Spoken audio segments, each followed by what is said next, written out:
Chapter 1. One of the brush clumps which clung to the ragged rim of the twisting canyon was tall enough to have hidden the carefully approaching cowboy if the cowboy had remained upright. Rip Campbell measured exactly 6 feet 4 inches in his socks, weighed 140 pounds, and looked as if he had never had enough to eat in his life.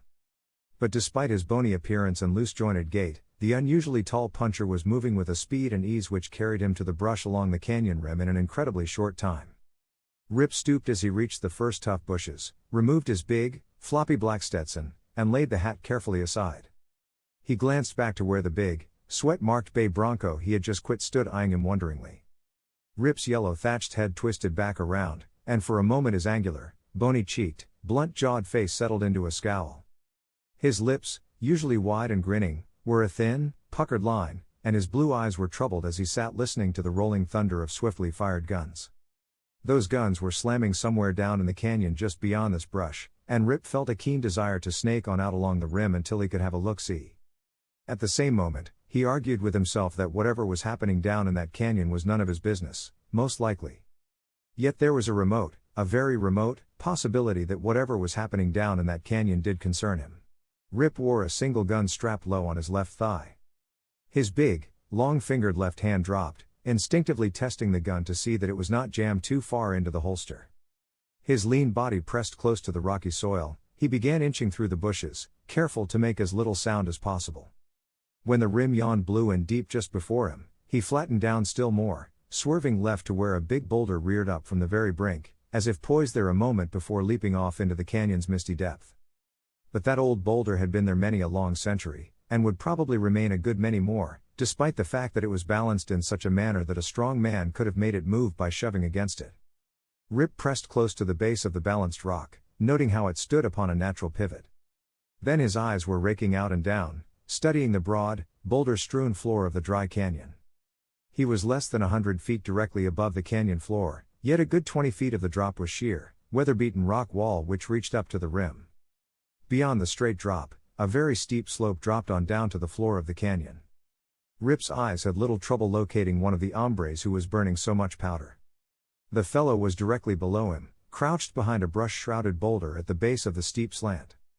Then 4 puffs of smoke lifted from rock and bush farther out in the canyon's bottom, and Rip's yellow thatched head nodded knowingly.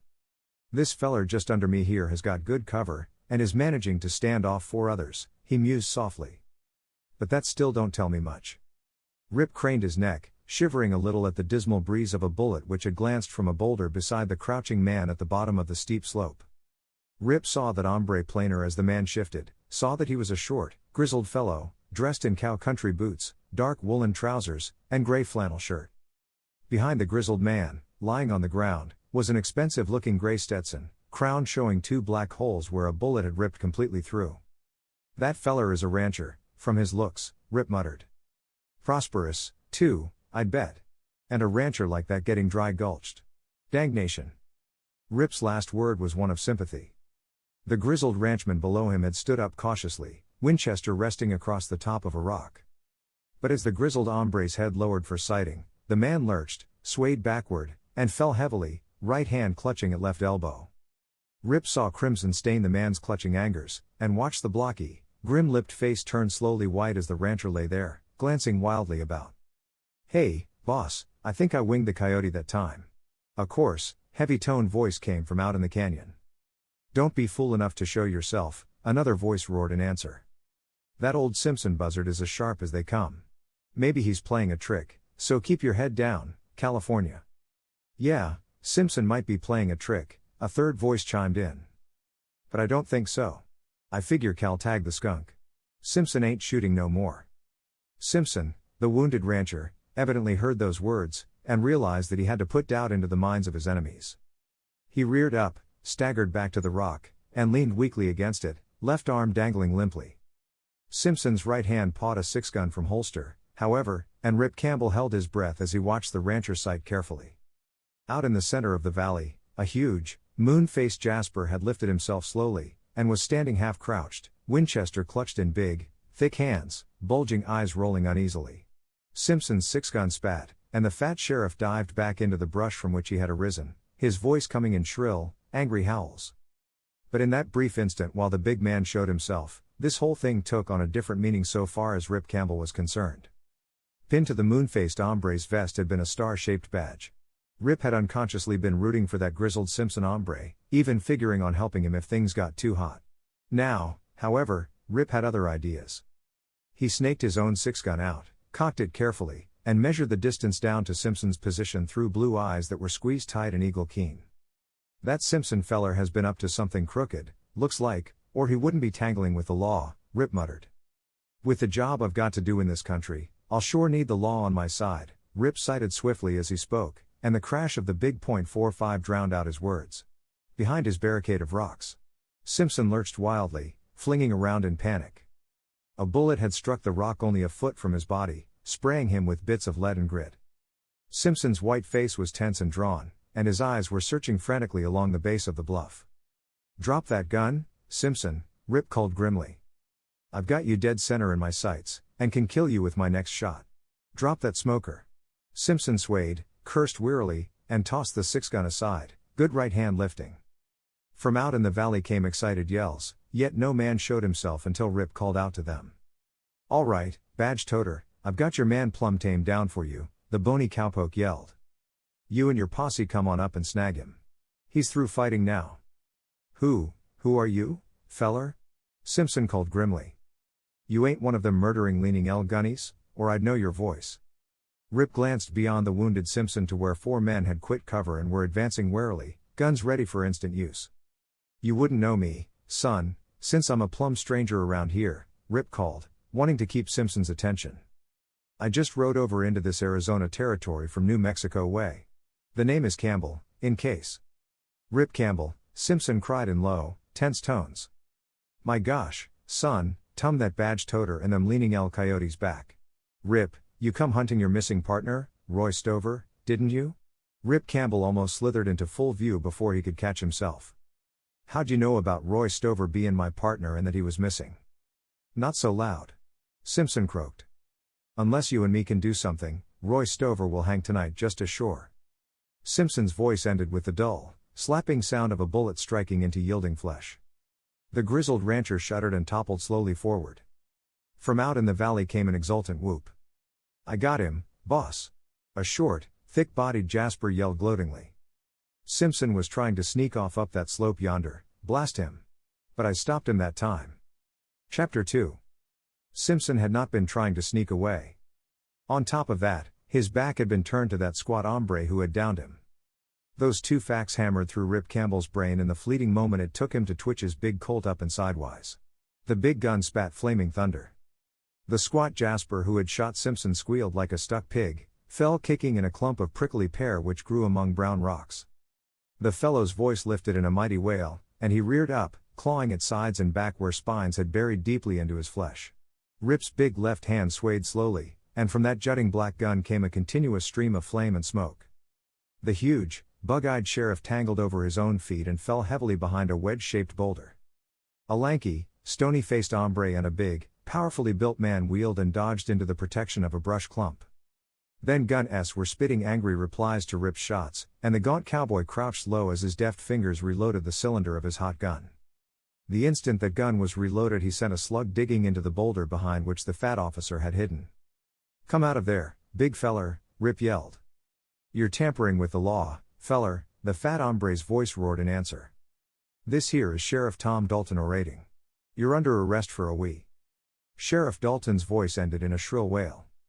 Rip Campbell had seen one broad portion of the sheriff's anatomy exposed momentarily. A well-aimed slug from Rip's guns burned lengthwise through a big hip pocket, and now Sheriff Dalton was on his feet, doing a wild and undignified dance, both hands clapped aft and saying things which were far from gentle or mild. Rifle slugs were whispering deadly sounds in Rip's ample ears, and he was forced to crouch low behind the balanced rock. He reloaded the 2 spent chambers in his gun while he waited for the storm of lead to pass. "You'll pay for this, whoever you are," the sheriff was yelling hotly. "I'm wounded, but not bad enough to keep me from trailing you down. Coaxed us out into the open, then opened up on us, did you? It'll do you no good to stall," Rip answered hotly. "One of your posse men murdered Simpson cold." "That's a lie, Dalton." The squat rascal who had tumbled into the prickly pear nest howled.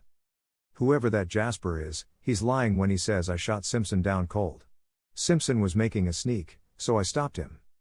Rip's six-gun began hammering madly, as he raked the canyon below with whistling bullets. But even as he fired, Rip was scuttling into the bushes behind him. The gaunt cowpoke bored through the brush, heading for a deep, scar-like gap he had noticed in the bluff a few rods up canyon.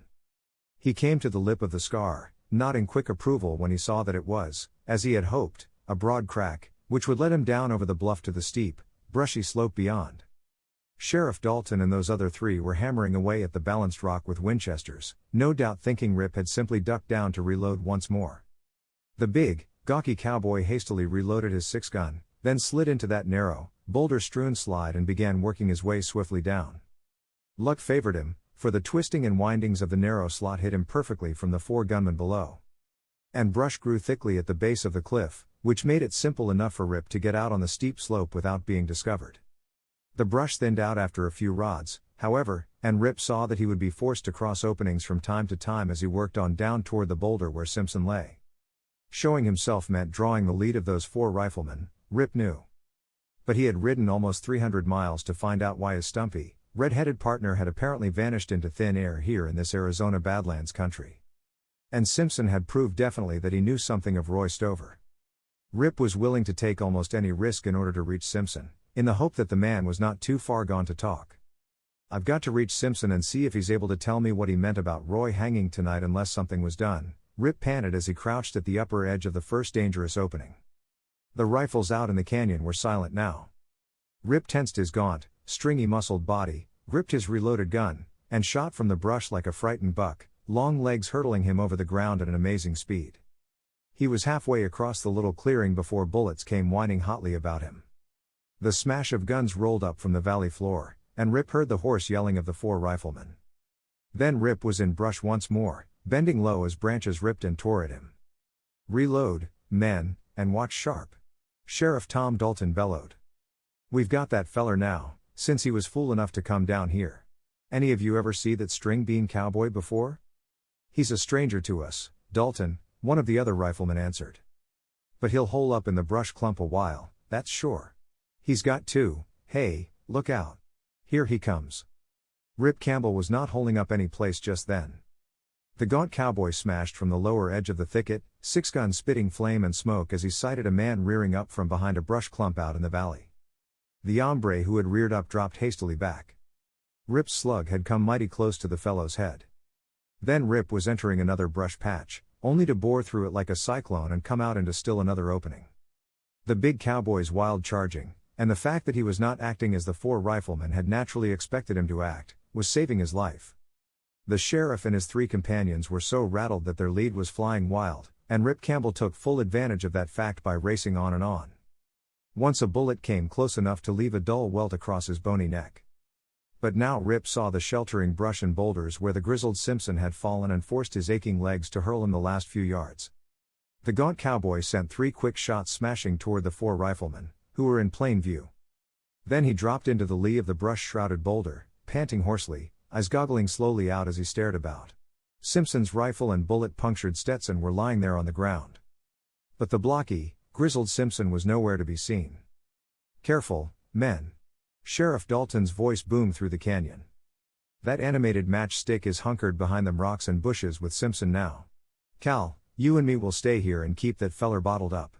Larry, you and Matt take a pass out to the rim above. We've got that snake right where we want him." Rip Campbell knew that he did not dare let a couple of those riflemen get on the rim behind him. He had looked down upon Simpson from that same rim, and knew he would be killed if those riflemen ever reached that balanced rock, for there was no chance of him hiding. Rip raked the brush and rocks about him with troubled eyes.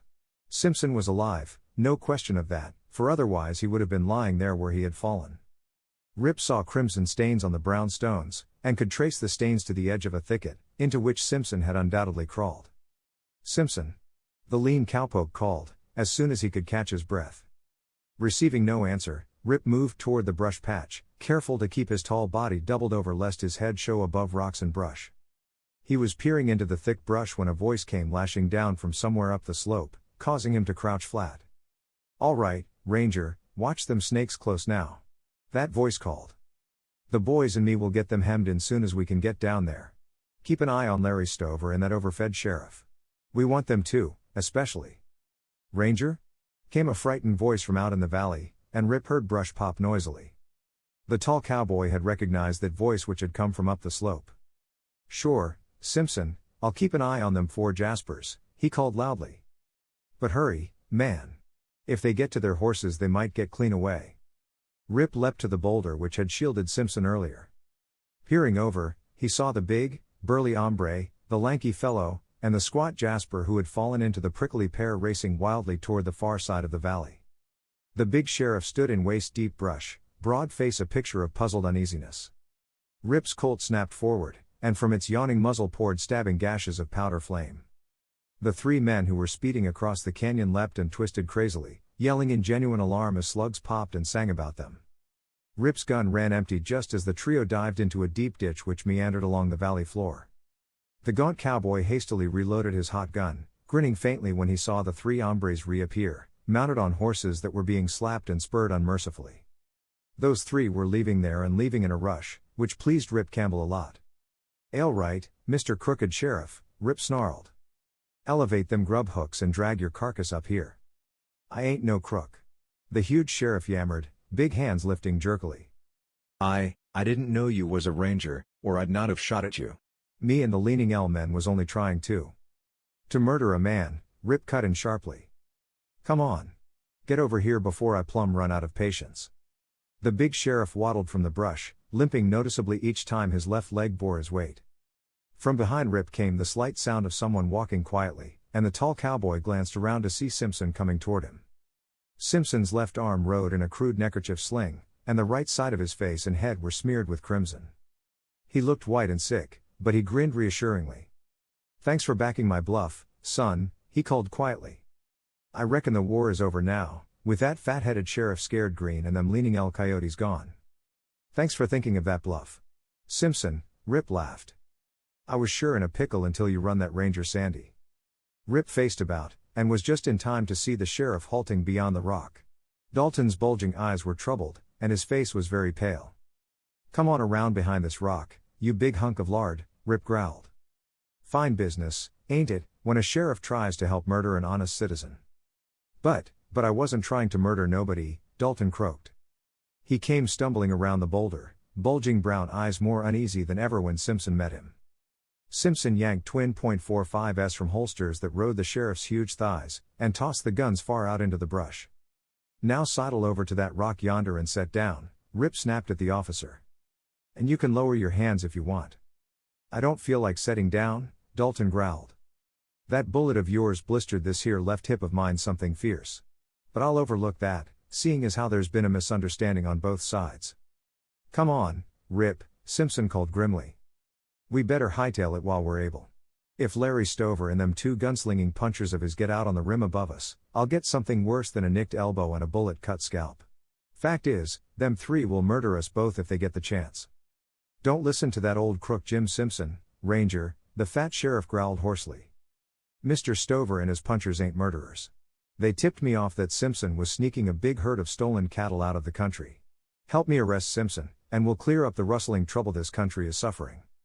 "Yeah, like you cleared up the robbing and such that was taking place around here by jailing Roy Stover and charging him with murdering Cal Blunt, the cattle buyer," Jim Simpson flung hotly at the sheriff. "Stover never murdered Blunt, even if Stover and them 2 pet killers of his, Matt Brown and Cal Tustin, do claim they seen Roy drill Blunt through the back, then rob him." "You're danged whistling I solved that murder case by jailing that Stover skunk," Dalton roared. "And I ain't forgetting that Stover was staying out to your 8-bar-8, pretending to be hunting a ranch he could lease or buy hereabouts." Rip Campbell was taking in the conversation avidly, nerves jangling as he realized that his missing partner was into something more than an ordinary mix-up. "You think you've solved that case," Simpson growled at the sheriff. "But you're only letting yourself be used as a tool, Dalton. Roy Stover is not a murderer. He murdered Cal Blunt, and robbed Blunt of a couple $1,000s, which the cattle buyer was aiming to pay you for a herd of cattle," the sheriff snarled. "I've got that Stover skunk cold turkey, and he'll hang. With 3 witnesses to swear they seen him do murder and robbery, I reckon Roy's case is kind of hopeless." Simpson shrugged wearily. "But don't be too sure, Dalton. I happen to know who really did kill that cattle buyer." "Hear that, Ranger?" The big sheriff cried exultantly, turning to Rip Campbell. Hear this old coyote same as admit that he was in on that cattle buyer's killing? Simpson said was that he knew who did kill this Blunt feller you mention. Rip forced his voice to sound calm. Yeah, and the gent who killed Blunt is Larry Stover, Simpson said sharply. Roy Stover was on his way from my place to San Carlos town and run smack into Larry Stover, Cal Tustin, and Matt Brown, AL3 bending over Cal Blunt, searching Blount's dead body. Stover's gun was still smoking when Roy, after hearing a shot just ahead of him, spurred through a screen of brush and rode up on them three. Lies. Dalton yowled. Ranger, that's just opposite from what happened. Mr. Stover and his two men heard a shot, and rode down a canyon in time to see this Roy Stover snake searching Blunt, the cattle buyer. Blunt was dead, and Stover got the drop on Stover and fetched him into town. Get the drop on Simpson, Ranger, and we'll take. I'm not a ranger, Rip snarled. Simpson called me Ranger, just to throw a scare into you and the murdering whelps you had with you. I'm Roy Stover's partner, and here's something that'll teach you not to call Roy a murdering snake like you have. Rip's long right arm whipped up and out, propelling a big, knobby fist. That fist landed with the force of a maul against Sheriff Dalton's three chins, and the thick-witted badge-toter sat down with a jarring suddenness. Come on, Rip. Jim Simpson rasped. Larry Stover and his two partners framed a hanging bee in San Carlos with Roy Stover the guest of honor, so to speak. If they beat us back to A. Rip Campbell heard no more of what Jim Simpson was saying. The huge sheriff had lurched suddenly upright, moon face purple with rage. Rip saw the sheriff's right arm spring back, then dart forward, but did not sense the danger until too late. A rock the size of a man's fist struck Rip a smashing blow in the temple, and the gaunt cowpoke sprawled limply sidewise, out cold. Chapter 3. Rip Campbell regained his senses when a booted foot crashed solidly into his ribs. The gaunt puncher gasped, rolled weakly aside, and lay listening to harsh, ugly voices that came seeping through the pain fog that still dulled his brain. The shock of that rock striking him on the head was passing, however, and his eyes focused, becoming less glassy. Rip forgot his throbbing head instantly, for he was looking directly at Sheriff Tom Dalton, who sat leaning back against a big rock, face a white, crimson-smeared mask. Dalton's face showed the unmistakable signs of having been thoroughly pummeled by hard knuckles, and the sheriff acted as if he was too sick to care what went on about him. Beside the sheriff sat old Jim Simpson. The 8-bar-8 owner's face was also a bruised, crimson-smeared mask, and Rip realized suddenly that neither the sheriff nor Simpson had been talking. But those voices still came plainly, and Rip twisted his aching head, to discover three hard-case Jaspers standing only a few feet beyond, staring down upon him out of eyes that were coldly dangerous. He recognized the three hombres as the ones who had been with the sheriff earlier, helping bay old Jim Simpson here behind these very rocks. Rip sat up, wincing at the stab of pain which ran along his boot-bruised ribs. Take it easy, Rip, Jim Simpson called warningly. That big feller is Larry Stover, owner of the Leaning L. The gangly, frozen-faced hombre is Matt Brown, and the square-built buffoons is Cal Tustin. This muddle-headed sheriff bested me right after he knocked you out, then called them three poison things back here, much to his sorrow. Barrel-chested Larry Stover spat an oath toward Simpson, warning the old fellow to keep his mouth shut. The Leaning L owner's small dark eyes were flaming coldly, and his thick, crooked lips were lifted from huge white teeth when he turned to stare down upon Rip. So you come nosing around here hunting that red-headed feller, hey? Stover rumbled.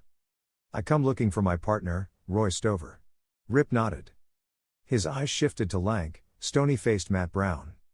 Slitted black eyes and thin, bloodless lips gave the stony-faced gunman a truly sinister look, and Rip knew instantly that of the three Brown would prove the most deadly in any sort of fight. Cal Tustin, a sour, dark-featured man with chill gray eyes and full stamp of an out-and-out cutthroat, was glowering at Rip. Tustin's right shirt sleeve was red-stained at the shoulder, where Rip's bullet had nicked him, throwing him into the prickly pear clump earlier. Go right ahead, you blasted crook, and look us over good, Larry Stover snarled. You're going to get that long neck of yours stretched plenty, feller, and that dang pronto slash. I don't savvy this tall, Mr. Stover, the huge sheriff gurgled. Why did you and your two punchers jump me? I never done nothing to you fellers, did I? I tried all along to tell you that Stover and these two were plain skunks, old Jim Simpson answered the sheriff. You fool, they're afraid it might finally soak through that thick head of yours that they killed Cal Blunt, so they aim to hang you before you get such notions. And we'll see that a mob busts down your jail tonight and hangs Roy Stover. Matt Brown grinned coldly at the sheriff. Your neck is gonna stretch, too, Simpson, don't forget that, Cal Tustin rumbled. You old buzzard, this splatterbrain Dalton never would have got suspicious of us three if you had kept your mouth shut. I doubt if Dalton ever would get suspicious, anyhow, because he ain't got that much sense, Larry Stover growled. But the fool objected when I wanted to hang this Rip Campbell snoop and old Simpson, so we'll hang the sheriff along with them other two. You Jaspers ain't going hang me, Dalton roared. By damn, I'm beginning to savvy a few things now. Maybe I have been dumb, but you three better not. The sheriff's voice ended in a hoarse snarl as he hurtled to his feet, massive arms flailing out wildly. Larry Stover and Matt Brown rushed the sheriff, intending to shove him back to earth. But that big officer was a hard hombre to handle. Brown crashed backward, cursing through crimson-smeared lips, knocked slightly dizzy. Larry Stover howled wildly when a huge fist cracked against his cheek. Seeing that his two companions had more than a handful of trouble, Cal Tustin ripped out twin guns, charging the snarling, fist-swinging sheriff. And in that moment Rip Campbell came to life. Rip saw his own gun, plus the 6-gun and rifle that belonged to Jim Simpson, piled beside a bush a few feet away. He lifted himself half erect, then dived wildly toward the piled weapons as Matt Brown yelled, drew twin guns. Only the fact that Brown was groggy from a wallop the teeth saved Rip's life. Brown triggered, and his slugs flew wild by a narrow margin. Rip landed on chest and elbows, bony hands scooping frantically at the two 6-guns, his and Jim Simpson's, which lay beside the rifle. Rip rolled sidewise even as he palmed the guns, and leaden death churned the earth where he had been a moment before. He spun around as he rolled, however, and his hot, glinting eyes showed him that Cal Tustin had succeeded in clubbing the sheriff senseless, and that old Jim Simpson was springing toward Larry Stover's legs from behind. Stover and Cal Tustin had whirled to face Rip, and red lances of blazing powder licked hungrily from the barrels of their guns as they snarled oaths. But Rip's own weapons flamed, and Tustin spun, sobbing a choked oath as his right leg crumpled, letting him fall limply. Larry Stover toppled at the same instant, for Jim Simpson had crashed into the man from behind, sending him sprawling face down. Rip felt the burn of a bullet tearing through the flesh of his upper right arm, and knew that the gun dropped from his right hand. Another bullet seared along his bony right jaw even as he shifted, left-hand gun stabbing out. Rip's weapon blasted throatily, and Matt Brule's head jerked sharply sidewise. Then Brule's body thumped the ground solidly. That murderous Jasper had pulled his last gun trigger. Rip watched Larry Stover kick loose from old Jim Simpson and lurch upright. Stover's gun steadied, black bores weaving to target. Rip Campbell triggered, and it seemed that, the 3 6-guns, 2 in Stover's big fists and the 1 in Rip's blared at the same instant. Rip felt a slug rake skin from his side, and heard another slap the dirt an inch or less from his body. But Larry Stover dropped both guns, flung his hands to his deep, arching chest, and stood swaying uncertainly for a moment, a dazed, sick expression spreading slowly over his face. Then Stover coughed crimson spray, buckled at the knees, and struck limply across the earth, death rattling in his corded throat. You done it, son. Jim Simpson whooped. Danged if you didn't down all 3 of them killers. Hurt much, Rip? Bullet nicked some, but nothing fatal, Rip called. How's the sheriff feeling? Terrible. Doofy groaned. I sure made a mess of things, looks like. Rip got to his feet, walked to where Cal Tustin lay shivering and moaning. Tustin's leg was broken at the thigh, and his face was the sick, white face of a man who suffered terrifically. Well, Sheriff, here's one of the snakes that will live, anyhow, Rip called. We'll get him to town, toss him into the jug, and let the law hang him instead of Roy Stover. Tustin may be the one who bushwhacked Cal Blunt. Guess again, long feller, Tustin choked. Larry Stover shot that cattle buyer down cold. Larry was mad because Blunt wouldn't buy Leaning L cattle instead of 8-bar-8 stuff. Larry swore that he would only stick Blunt up, or Matt Brown and me never would a helped him. As it was, Matt and me was only onlookers, because we never helped shoot or rob that cattle buyer. Larry done the whole thing and cussed me and Matt for yellow rats when we wouldn't help. I reckon you heard that, Sheriff. Rip grinned widely. Now will you go turn Roy Stover out of jail? I sure will. The big sheriff nodded gloomily. That sorrel top little cuss will have the laugh on me, too. He's told me every day I'd have to let him loose sooner or later, and that he'd whip me the minute he was out from behind bars. If Roy said he'd whip you, Sheriff, maybe you better give me your jail key and let me go turn him loose, Rip chuckled. Because that little hunk of sorrel top dynamite wasn't kidding when he said he'd give you a licking. Seems to me you've had punishment enough for one day, so sort of stay under cover when we get our prisoner to town and turn Roy loose. The end.